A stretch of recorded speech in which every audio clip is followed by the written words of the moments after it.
After the running up the three notes here, the 5, 6, 7 on the A string, he does this repeating pattern on the next two strings, 4, 7. So he picks the first note, hammers on, and I actually pick the first and the second note of each string, and then I pull off and hammer on the rest. So it's 4, 7, 4, 5, 7. So it's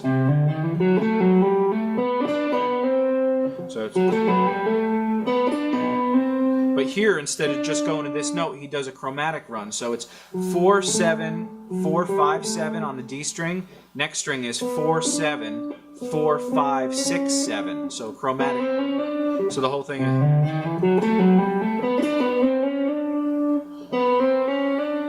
Then he goes to the 5th fret, and he goes.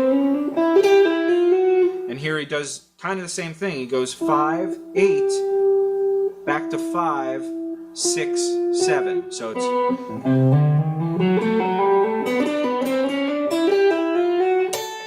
To that A note, the 5th fret of the E string. And again, it's very.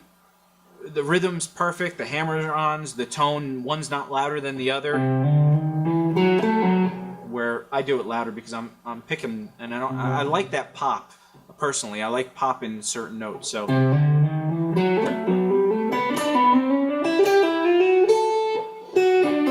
then he comes down again. He comes down the 7th fret of the B string and the G string. So and then he pulls off to the 5th fret of the G string. So that whole thing.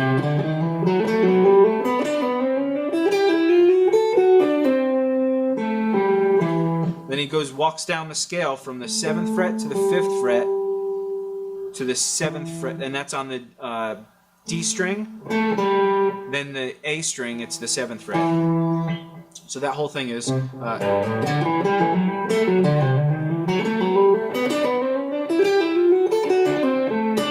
Oh, actually, before he does that, I'm sorry. He alternates between. He pulls off to that 5th fret on the G string, goes to the 7th fret of the D string, and then he bars the 7th fret of the G string. So goes back down to the 7th fret of the D string to the 5th fret of the G string. So that whole thing is.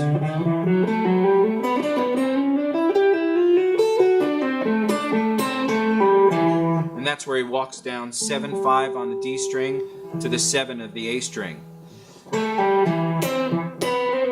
And then he does the 5th fret of the G string back down to the 7th fret of the A string, so he's skipping a string there. So, and then he does that little trill again from the 4th fret to the 5th back to the 4th. So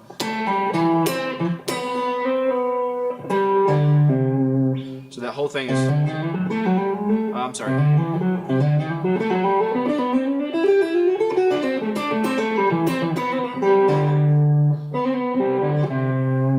And he just goes down the 5th fret on the D and the A string back to that C note on the A string, 3rd fret. Then he slides into that 6th again, which was that pattern at the beginning. So you're sliding back into that, reintroducing that note, and he does the same kind of thing where he pulls off, and that's on the D string, 4th fret. So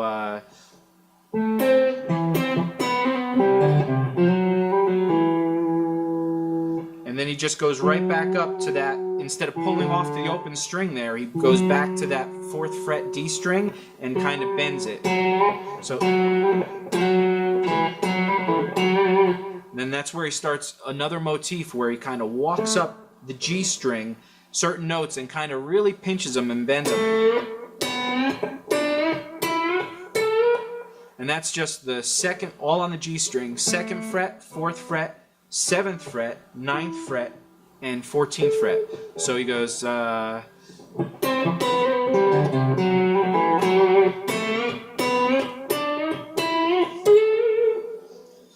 after that little run, it's sliding up to the 15th fret of the B string, So 15th fret B string, 15th fret E string, 13th fret B string, sliding up and down to the 15 back to the 13. So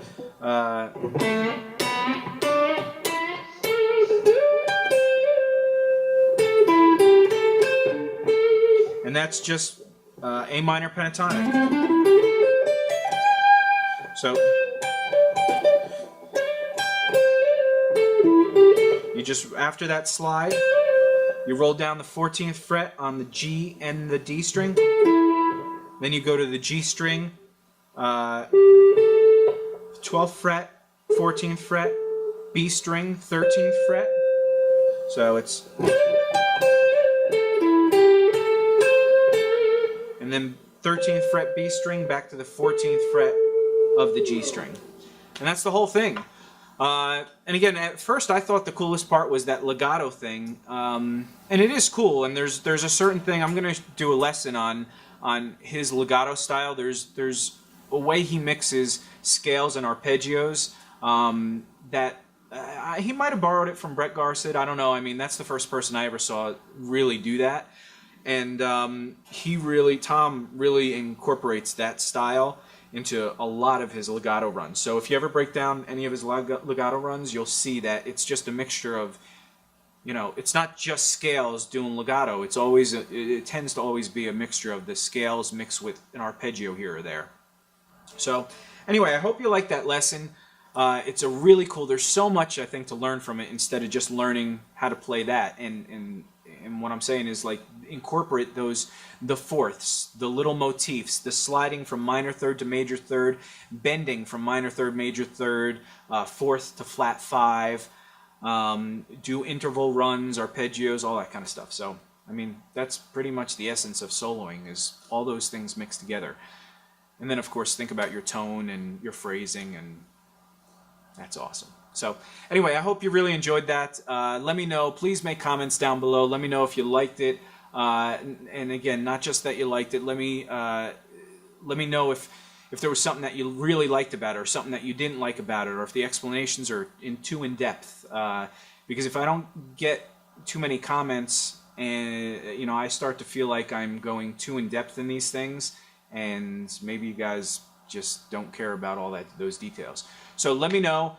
And I'll keep trying to make these videos, and you know, hopefully we can all learn together. So check out guitarbreakdown.com, and there are a few things that I'm hoping to get up in the next 2 weeks actually. So you'll see the direction the site's going in, and I'm going to try and start a forum over there where everybody can discuss stuff and let us know again what you want to see more of. So I hope you enjoyed that, and I'll see you on the next one. Thanks.